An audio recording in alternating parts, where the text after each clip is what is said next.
ఆస్తుల గురించి సొంత వాళ్ళనే చంపుకుంటే గనక ఆ ఎవరైతే చంపారో వాళ్ళకి ఆస్తిలో ఎటువంటి హక్కు లేదు అన్నది సుప్రీంకోర్టు ఈ జడ్జ్మెంట్లో స్పెసిఫై చేసింది.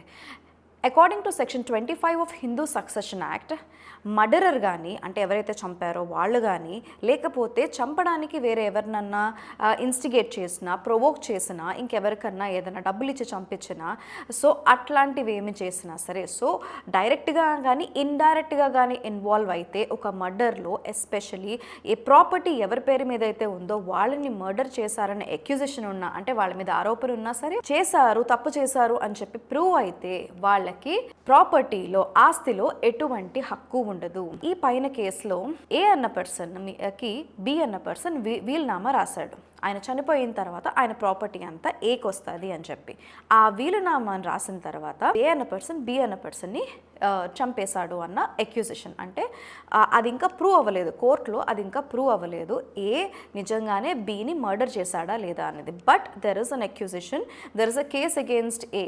సో ఈ కేసు ఏ మీద పెండింగ్ ఉందన్న విషయము ఏ డిస్క్లోజ్ చేయకుండా ఆ వీలునామాని బేస్ చేసుకుని వాళ్ళు కోర్టులో కేసు వేసుకున్నారు, ఈ ప్రాపర్టీ నాదే, నా పేరు మీద వీలునామా ఉందని. ఎప్పుడైతే కోర్టుకి ఈ సప్రెషన్ ఆఫ్ మెటీరియల్ ఫ్యాక్ట్స్ అని అంటాం, అంటే ఇది ఏదైతే ఈయన మీద పెండింగ్ ఉన్న కేసు, ఏ మీద పెండింగ్ ఉన్న case is a very important fact to the court. So ఇట్లాంటి ఫ్యాక్ట్ని సప్రెస్ చేసినందుకు అండ్ అతని మీద అక్యూజేషన్ ఉంది అంటే one who has done a wrong, he can not get a benefit from his own wrong.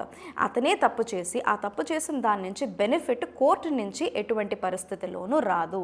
So ఇతని మీద accusation ఉంది కాబట్టి ఇతను అది సప్రెస్ చేశాడు కాబట్టి according to section 25 of Hindu succession act he is not entitled to any benefit from the victims properties. అది వీలునామా ఉన్నా సరే, ఏ రకమైన టెస్టిమెంటరీ రైట్ ఉన్నా సరే, డైరెక్ట్గా ప్రాపర్టీ వీళ్ళకి ట్రాన్స్ఫర్ చేసినా సరే, అందులో వాళ్ళకి ఆ ప్రాపర్టీ రావడానికి అతను ఎటువంటి మెలీషియస్ ఇంటెన్షన్ లేదు, అతనికి దానిలో సంబంధం లేదు అని వస్తేనే if he is proven not guilty only he will be entitled, if is proven guilty he is not entitled. And ఇట్లాగా సప్రెషన్ ఆఫ్ మెటీరియల్ ఫ్యాక్ట్స్ చేసినా సరే హీ ఈస్ నాట్ ఎంటైటిల్డ్ అని చెప్పి a person is not entitled to any portion of the property in B's property అని చెప్పి supreme court ఈ జడ్జ్మెంట్లో specify చేసింది.